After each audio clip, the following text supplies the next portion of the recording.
Soutenez la télévision SMA-TV dans son œuvre d'évangélisation en envoyant vos différents dons par T-Money, Flows et sur nos différents comptes bancaires. N'oubliez surtout pas de vous abonner à nos différentes chaînes YouTube et Facebook. Likez, commentez et partagez nos différentes publications. SMA-TV, la première chaîne missionnaire.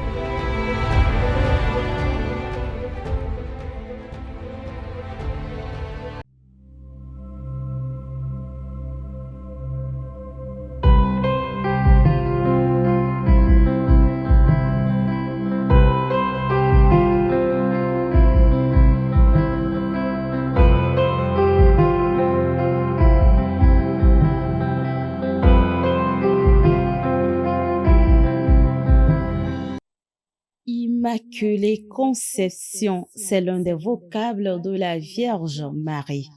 Et chaque 8 décembre, l'Église catholique fait mémoire de cette fête.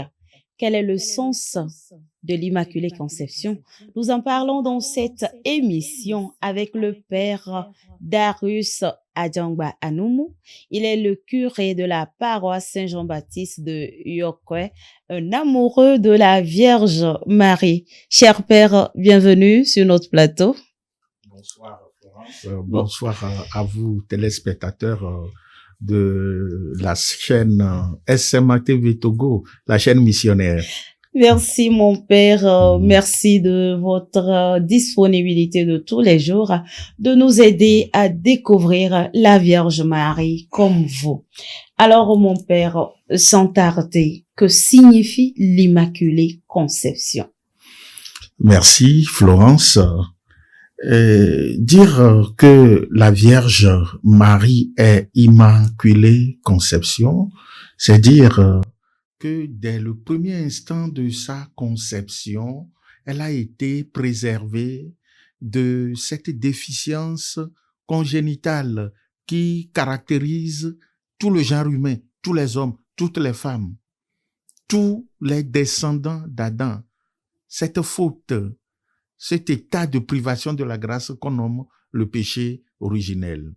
C'est aussi dire que Marie n'a jamais été touchée par le péché.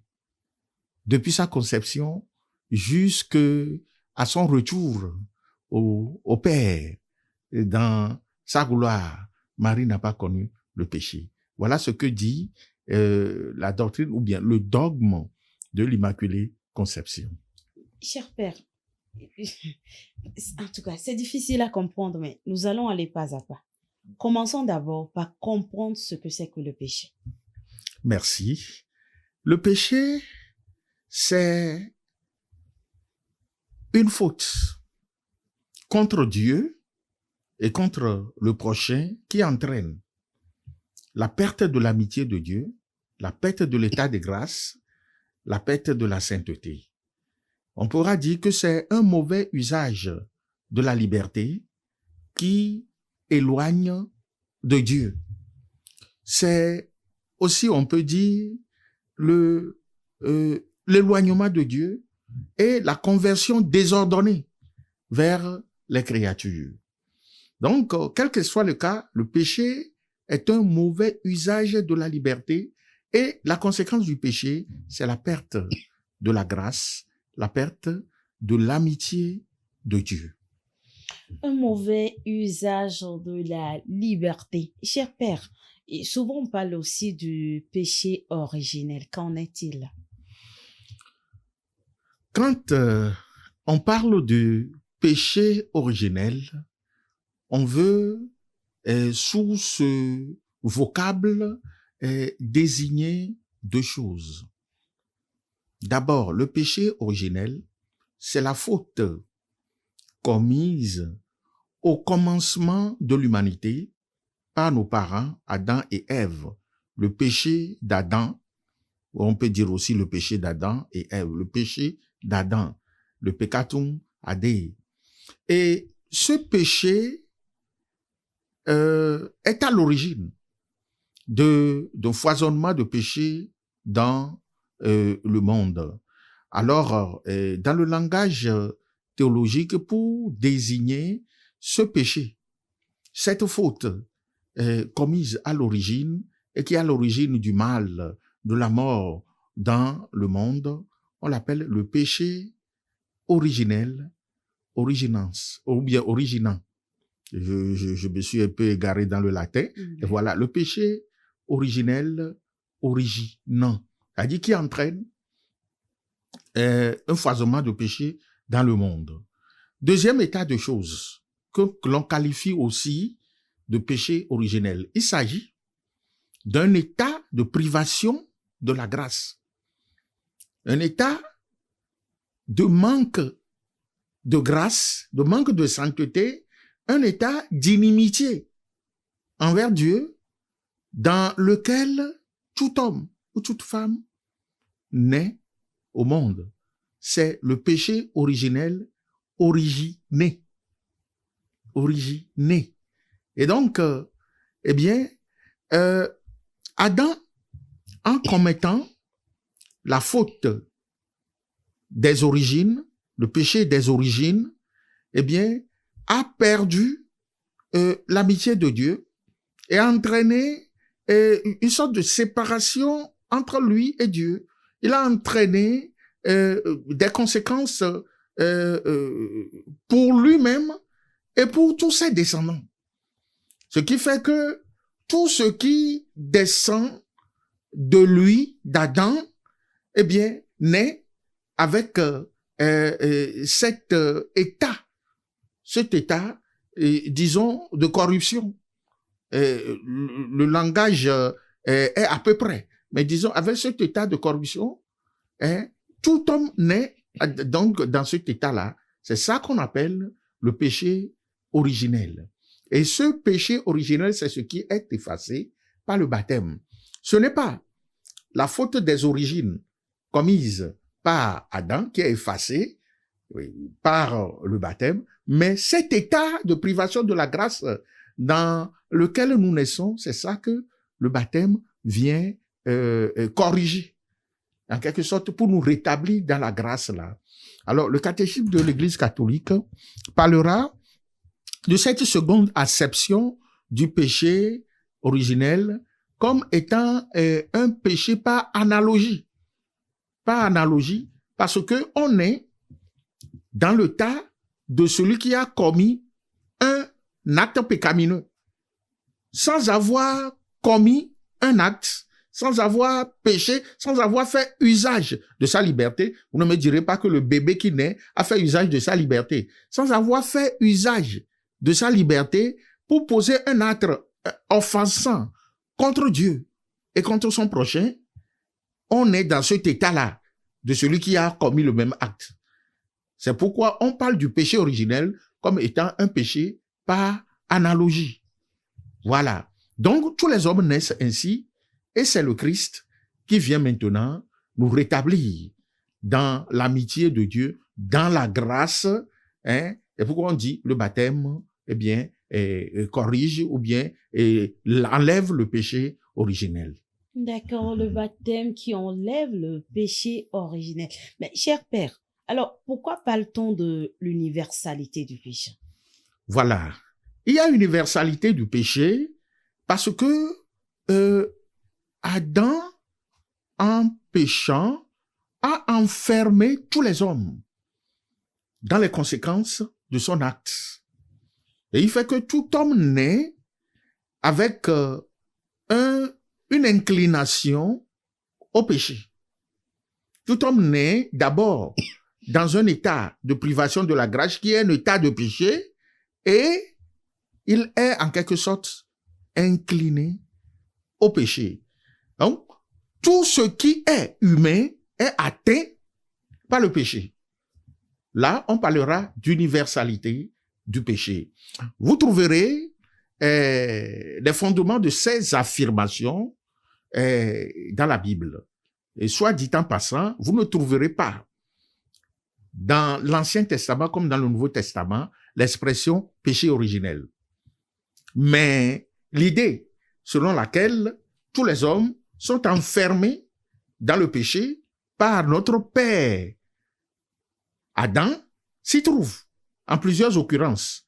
Je m'en vais citer tout simplement un passage de la lettre de Saint Paul aux Romains. Romains 5, verset 12. Eh bien, il dit, nous savons que par un seul homme, le péché est entré dans le monde, et que par le péché est venue la mort, et ainsi la mort est passée en tous les hommes, étant donné que tous ont péché. De même que la faute commise par un seul a conduit tous les hommes à la condamnation, de même, l'accomplissement de la justice par un seul a conduit tous les hommes à la justification qui donne la vie. Romains 5, 12 et 18. On trouve une affirmation semblable dans la première lettre de Saint Paul apôtre aux Corinthiens. 1 Corinthiens 15, versets 21 à 22. Car la mort étant venue par un homme, c'est par un homme aussi que vient la résurrection des morts. En effet, de même que tous les hommes meurent en Adam, de même, c'est dans le Christ que tous recevront la vie. Ces affirmations de l'apôtre peuvent être interprétées dans le sens qu'en désobéissant, Adam a enfermé tous les hommes dans le péché et les a placés dans une situation de perdition, de privation de salut à laquelle le Christ est venu mettre fin par sa mort et sa résurrection. Ainsi, en Adam, tous les hommes sont pécheurs, mais tous sont sauvés par la grâce de Jésus-Christ, unique sauveur et nouvel Adam. C'est en ce sens qu'on parlera de l'universalité du péché. Alors, cher Père, vous venez de le confirmer. Tout ce qui est humain est atteint du péché. Alors, nous parlons ici de la Vierge Marie, qui a vécu comme nous, qui a été conçue aussi comme nous, les humains. Alors, on se dit tout de suite touché par le péché originel. Parce que ce péché, il est là et nous naissons dedans. Mais comment se fait-il, mon Père, qu'on puisse dire que la Vierge est conçue sans aucun péché? Merci. Question très pertinente. Si depuis Adam, tous les hommes sont devenus pécheurs et sujets à la mort, Marie, une fille d'Adam, de par son humanité, une fille d'Abraham, de par sa foi, une personne humaine née de l'union normale d'un homme et d'une femme, pouvait-elle échapper à ce qui est devenu une loi universelle? La doctrine de l'Immaculée Conception répond par l'affirmative. Dieu pouvait préserver sa mère du péché de la race. Il convenait qu'il le fît et il l'a fait. Ça, c'est une déclaration de l'un des théologiens qui ont le plus explicité et défendu la doctrine de l'Immaculée Conception. Son nom, c'est Jean Duns Scotus. C'est l'un des plus ardents défenseurs de l'Immaculée Conception. Alors, ça, c'est pas une grâce spéciale en vertu de la mission qu'elle est appelée à remplir auprès du Christ, que Marie a ainsi été préparée et a reçu cette, disons, grâce spéciale-là pour concevoir le Sauveur et l'aider dans sa mission de rédemption. Alors, vous allez me dire, mon père, vous affirmez cela.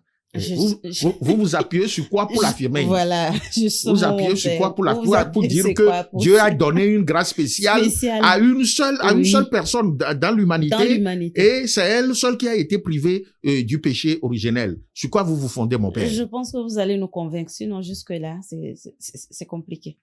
Il ne s'agit pas de convaincre, mais il s'agit d'expliciter pour que l'on puisse ouvrir son cœur et accepter.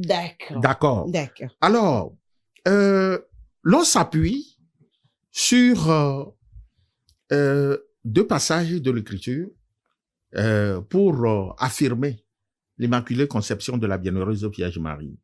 Le premier passage, Luc chapitre 1, verset 26 à 28, la salutation de l'ange à Marie. quand l'ange se présenta, eh bien, l'ange Gabriel salua Marie en lui donnant le nom.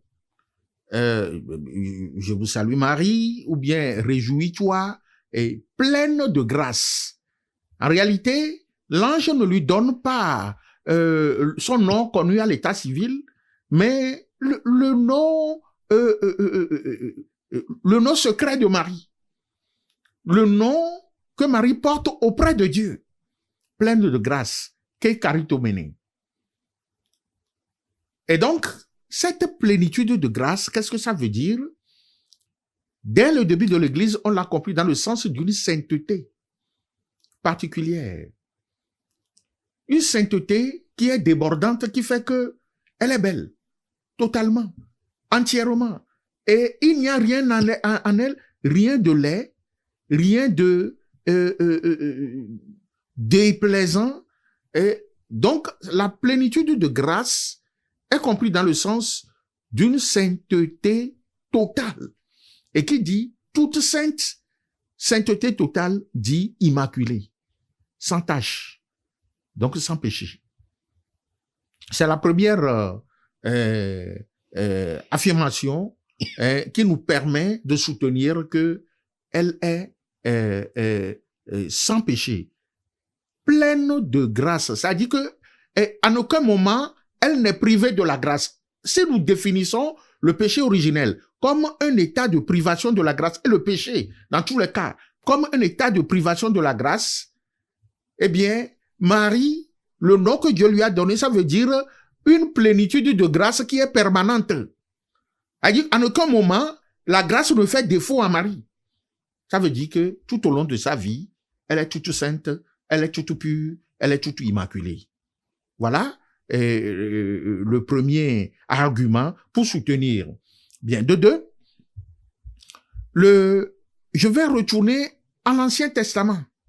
Genèse 3, verset 15, le passage où Dieu annonce la sentence et après la première faute. Eh bien, Dieu disait au serpent, « Je mettrai une hostilité entre toi et la femme, entre ta descendance et sa descendance. Celle-ci te meurtrira la tête et toi, tu lui meurtriras le talon. » Genèse 3, verset 15. Ce passage qui relate, je le rappelle, la sentence divine après la désobéissance d'Adam est appelée, depuis le XVIe siècle, par la tradition chrétienne, le proto-évangile, parce qu'il renferme un condensé de ce que disent les évangiles, c'est-à-dire l'accomplissement du salut. Dieu annonce dès le départ son plan qui est de bloquer l'extension du péché dans le monde par l'intermédiaire d'une femme. Cette femme, nous savons, à partir du Nouveau Testament et surtout les textes de l'Apocalypse 12, qu'il s'agit bien de la Vierge Marie, car elle est la mère de celui-là qui conduit les peuples et qui est victorieux du serpent. D'aucuns attribuent la victoire sur le serpent à l'action immédiate de la femme, mais d'autres disent que le texte ne parle pas de la victoire de la femme sur le serpent, mais de la descendance. Quoi qu'il en soit, que ce soit la femme directement qui est l'autorité sur le serpent ou c'est son descendant, quoi qu'il en soit, la femme a un rôle spécial dans cette victoire sur le péché.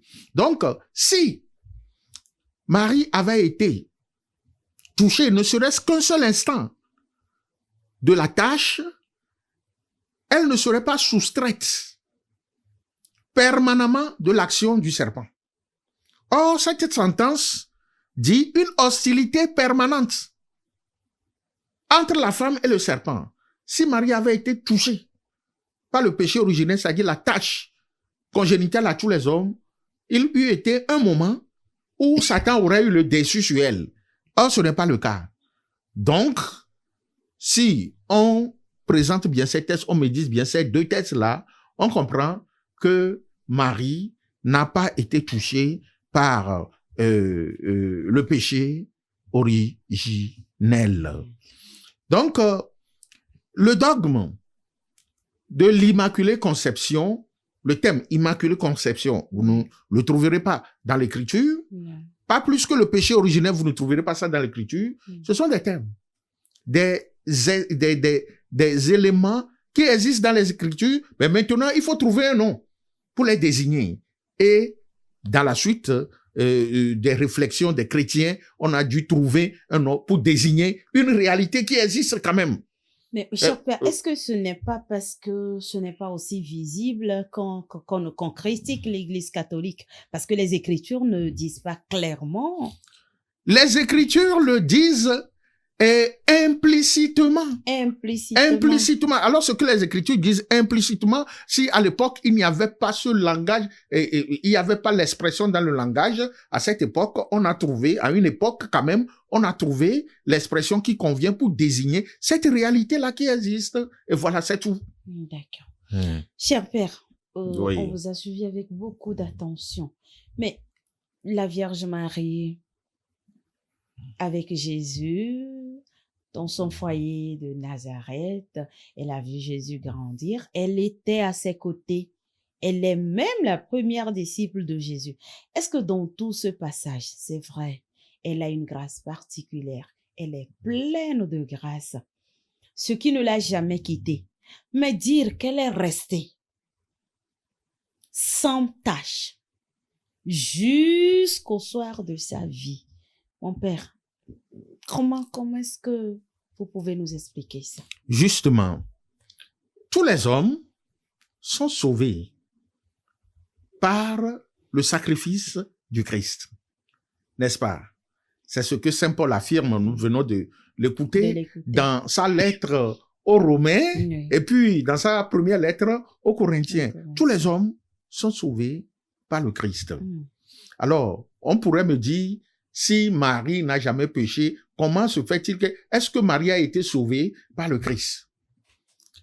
Et si elle n'a jamais péché, comment est-ce que le Christ pourrait-il la sauver? Question qui pouvait revenir. Bon, voilà. Eh bien, Marie est le premier fruit de la croix. Elle est la première des rachetés. Nous, la plupart des hommes ont été sauvés par une rédemption libératrice. C'est-à-dire, le sacrifice du Christ nous a libérés du péché. Pour Marie, par une grâce spéciale venant de Dieu, eh bien, le fruit du sacrifice de la croix lui a été conféré avant même le sacrifice. Ça, c'est ce qu'on appelle la rédemption préservatrice.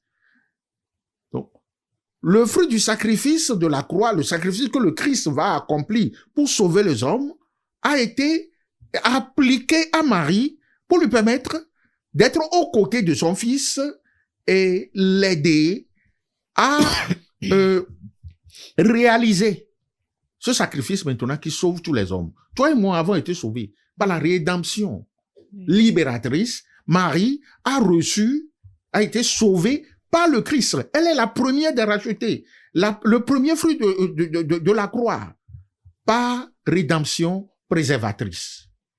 Voilà, c'est comme ça que l'on peut expliquer le fait que Marie a vécu parmi ses contemporains sans péché. La grâce agissant en elle a fait qu'elle pouvait, en toute situation, épouser la volonté de Dieu. Elle a épousé pleinement la volonté de Dieu dans son cœur. Voilà pourquoi on peut soutenir qu'elle n'a jamais péché, comme son fils Jésus. C'est comme Dieu a senti, Dieu savait que c'est le sanctuaire qui allait abriter son fils. Et donc, par une grâce spéciale, il a lui-même, dans sa souveraineté et dans sa miséricorde débordante, Marie est le fruit de la miséricorde de Dieu, purifier ce sanctuaire pour que son fils puisse y séjourner. Dieu pouvait le faire et il le fit. Dieu pouvait le faire et il le fit parce que c'est son choix. Il a choisi la Vierge Marie et Marie a été le fruit du sacrifice de la croix, comme nous tous. Alors, cher Père, depuis quand l'Église a-t-elle commencé à célébrer cette fête et pourquoi le choix de la date du 8 décembre? Merci. D'abord, la fête de l'Immaculée Conception a été célébrée sur le plan local. Dans certaines églises, à Constantinople, le premier signe de la célébration de la fête de l'Immaculée Conception a été décelé à Constantinople autour du 8e siècle. Et puis, on a trouvé dans d'autres endroits qu'on célébrait la fête de l'Immaculée. Et le débat là, la question que tu te poses, c'est pas aujourd'hui, ça ne date pas d'aujourd'hui. C'est pourquoi quand des gens sortent aujourd'hui et posent certaines questions, je leur dis, écoutez, notre église n'a pas 14 ans ou 15 ans. Hein. C'est une église qui dépasse 2000 ans. Elle a connu vraiment beaucoup d'expériences. Il y a eu pas mal de débats, de grands théologiens, des pères de l'Église, y compris ceux-là qui soutenaient, qui sont des héros de la bienheureuse Vierge Marie. Il y en a pas mieux, qui ne croyaient pas en l'Immaculée Conception de la bienheureuse Vierge Marie. Je peux donner l'exemple de saint Thomas d'Aquin, je peux donner l'exemple de saint Ambroise de Milan aussi, qui n'admettait pas qu'on puisse dire que Marie est immaculée. Par contre, on trouve aussi d'autres théologiens de renom qui étaient d'accord avec l'Immaculée. Donc, dans certaines localités, la fête était célébrée dans d'autres. Et puis, les réflexions y allant, eh bien, la doctrine a gagné tout le monde chrétien, au point que autour de d'abord, pourquoi le 8 décembre? Avant, la fête était célébrée autour du 9 décembre en Orient. Et puis, c'est en rapport avec la fête de la Nativité de la Vierge Marie qui est célébrée le 8 septembre. Le 8 septembre. Donc, supposez, Marie est conçue le 8 septembre, on compte le 8 décembre, on compte 9 mois, on tombe sur le 8 septembre. C'est un calcul de la sorte. Donc, voilà, eh bien, autour du 19e siècle, eh bien, il y a des voix qui se sont élevées et ils ont demandé au pape la nécessité d'affirmer comme une doctrine à croire impérativement par tous les chrétiens, du moins les catholiques, eh bien, à croire. Et c'est ce qu'on appelle une proclamation solennelle d'un dogme. Alors, le pape, selon les mots de Jean-Paul II, a dû faire un concile par écrit. Un concile par écrit comment? Il a demandé l'avis de tous les évêques du monde qui devaient lui apporter une réponse par écrit. Et la large majorité des évêques de par le monde a souscrit à l'appel des fidèles pour que l'on définisse l'Immaculée Conception comme une vérité de foi à croire impérativement. Le pape a commis aussi une commission d'experts, de théologiens, de 20 théologiens. Et sur les 20, une large majorité, 17 ou bien 16, si ma mémoire est bonne, sur les 20, a voté pour la proclamation du dogme. C'est-à-dire, le pape s'assoit là, dans sa chair, dans la chair de Saint-Pierre, et comme celui qui est le remplaçant, ou bien qui est dans la chair de Saint-Pierre, il proclame que solennellement que c'est une vérité de foi, inspirée, révélée, et que l'on doit croire. Et donc voilà, et c'est depuis là que le 8 décembre, dans l'Église universelle, en 1854, dans l'Église universelle, nous célébrons, eh bien, la fête de l'Immaculée Conception. Il faut dire que cette proclamation solennelle du pape a reçu comme un sceau du ciel. Le ciel a apposé sa signature sur la proclamation avec l'apparition de la bienheureuse Vierge Marie elle-même à Lourdes.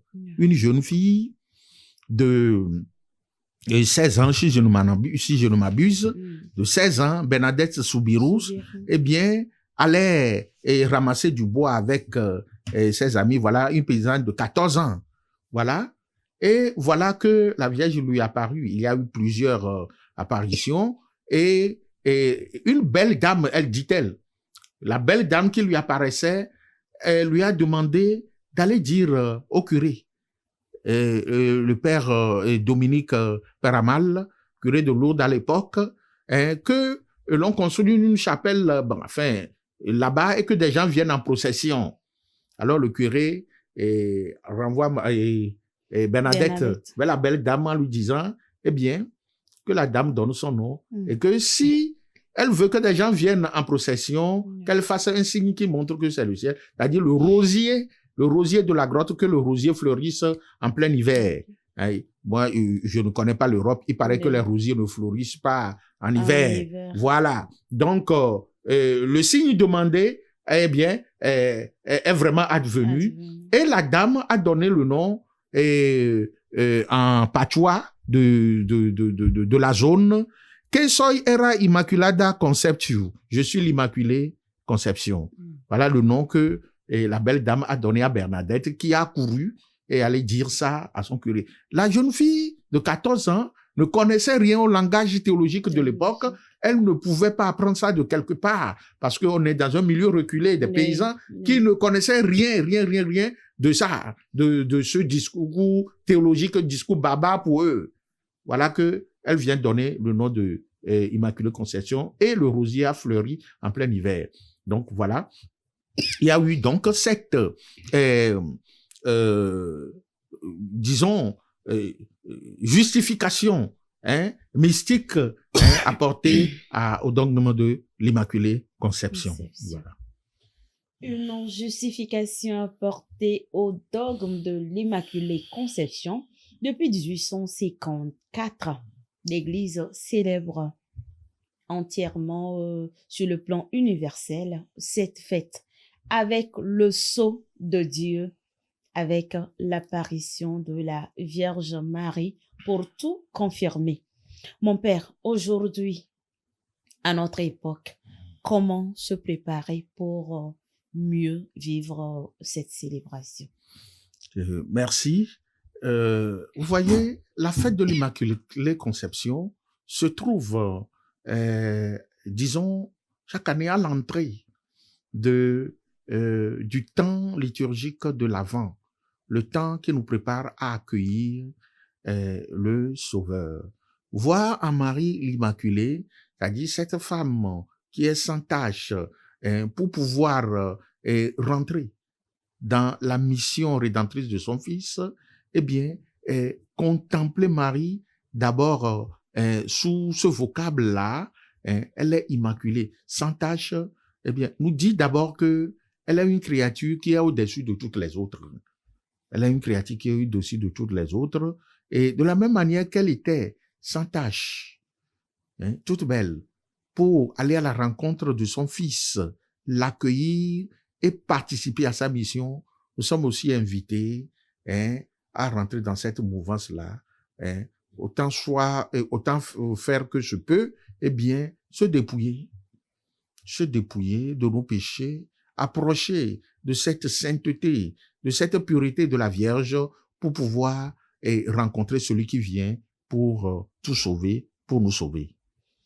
Le 8 décembre, le temps liturgique de l'Avent, le temps au cours duquel on célèbre l'Immaculée Conception pour nous aider à nous dépouiller entièrement et nous approcher de celle qui a bénéficié de la plénitude de grâce. Mon père, quelle est la liturgie de l'Immaculée Conception? C'est une solennité, une fête principale dans l'Église. Donc, on la célèbre comme le dimanche. Au cœur du temps de l'Avent, on utilise la couleur blanche pour l'Immaculée Conception. Voilà. Chose aussi importante est que l'Immaculée Conception, comme c'est une solennité, ça commence déjà, la célébration commence déjà la veille le soir. Hein. La veille au soir, on commence déjà la célébration avec les vêpres du soir. On rentre déjà dans la célébration de l'Immaculée Conception. Donc, à la messe, il y a le Gloria et puis il y a le Credo quand il s'agit d'une solennité. Voilà, il y a quelques particularités de la célébration de la fête de l'Immaculée Conception. Et puis, c'est une fête de préceptes, c'est-à-dire le jour là, on est dans l'obligation d'aller à la messe. Ah, j'allais justement revenir sur la question si aller à la messe ce jour est obligatoire. Ah oui, c'est une fête de préceptes. Le code de droit canonique, le droit qui régit l'Église, le code de 1983, c'est-à-dire le plus récent, le stipule très bien dans son article 1246, paragraphe 1, en citant les fêtes de préceptes, les fêtes qui ont, disons, le même rang que le dimanche, okay. Hein, sinon même, si l'Immaculée Conception tombe sur un dimanche, bon, il l'emporte, hein, il l'emporte, oui, il l'emporte. Peut-être si c'est le dimanche de l'Avance, on pourrait décaler ça un tout petit peu, hein, avant ou bien après. Les liturgistes nous situeraient plus correctement. Donc, qui a rang de dimanche, la fête de l'Immaculée Conception, on est tenu de participer à la messe comme d'autres fêtes. Il y a 4 fêtes du Seigneur qui sont obligatoires dans l'année. Les 4 fêtes du Seigneur, 3 fêtes de la Bienheureuse Vierge Marie, la fête de Saint-Joseph, le 19 mars, et puis la fête de Saint-Pierre et Paul, et la fête de tous les saints. Les 4 fêtes du Seigneur, il y a la Nativité, Noël. Noël. Il y en a quand ils vont à la veillée de Noël le 24, le 25, ils ne vont plus à la messe. C'est un péché. Il faut confesser. Oui, c'est un péché à confesser. C'est un péché à confesser. Parce que c'est une fête d'obligation, hein, pour accueillir même célébrer la naissance du Sauveur, du Seigneur. Hein. Il y a l'épiphanie. Okay. L'épiphanie. Les nations, les peuples venus de tous les endroits viennent à la rencontre du Sauveur qui est venu pour les sauver. Il y a l'Ascension. L'Ascension, et puis la fête du très saint sacrement, du corps et du sang du Christ. Voilà les 4 fêtes du Seigneur qui ont rang de fêtes de préceptes, fêtes d'obligation. 3 fêtes de la Bienheureuse Vierge Marie. Il y a le premier, la fête de la Mère de Dieu, Théotokos. Il y a l'Immaculée Conception et il y a l'Assomption. Voilà les 3 fêtes de la Vierge Marie qui sont obligatoires. Voilà. Le 8 décembre, une solennité, une fête de préceptes et tout chrétien catholique est obligé d'aller à la messe. Sans quoi, c'est un péché à confesser. Mon père, vous avez parlé de la couleur blanche. Et on voudrait maintenant savoir, est-ce qu'il y a des symboles à respecter le jour de l'Immaculée Conception? Rien de particulier à souligner. Oui. D'accord. À part la couleur blanche. À part la couleur blanche. D'accord. Alors, un mot de la fin, mon père, nous sommes déjà arrivés. Je voudrais dire merci pour l'opportunité qui nous a été donnée de parler un tant soit peu de l'Immaculée Conception. C'est une vérité à laquelle il faut adhérer. Marie immaculée et Marie pleine de grâce, les 2 termes sont synonymes. La plénitude de grâce dit que Marie est remplie totalement de Dieu. À quel moment elle a été remplie de Dieu? L'expression ne l'indique pas. Mais l'Immaculée Conception est plus précis. Il indique que Marie est remplie de Dieu dès le premier instant de sa conception. Alors, si elle est remplie de Dieu dès le premier instant de sa conception, on peut dire qu'en restant près d'elle, eh bien, on sera plus proche de Dieu. L'Immaculée Conception nous dit tout simplement, approchez-vous de Marie et vous serez plus proche de Dieu. En restant près d'elle, nous serons plus proches de Dieu. L'Immaculée Conception est une vérité à laquelle il faut adhérer. Merci, cher Père, pour ce temps d'enseignement sur l'Immaculée Conception. Bon retour chez vous et à très bientôt pour un nouveau numéro sur la Vierge Marie. Merci. À très bientôt. Merci. Au revoir aux téléspectateurs. Merci, mon Père. Chers amis de la SMA Togo TV, ainsi s'achève cette émission. Merci à vous d'être restés en notre compagnie. On se dit à très bientôt. N'oubliez pas de vous abonner à nos différentes pages et activez surtout la cloche de la notification pour ne rien rater. Merci à Raymond, merci à Honoré. Bien de choses, la vie est belle. Prenons soin de nous et très belle fête de l'Immaculée Conception.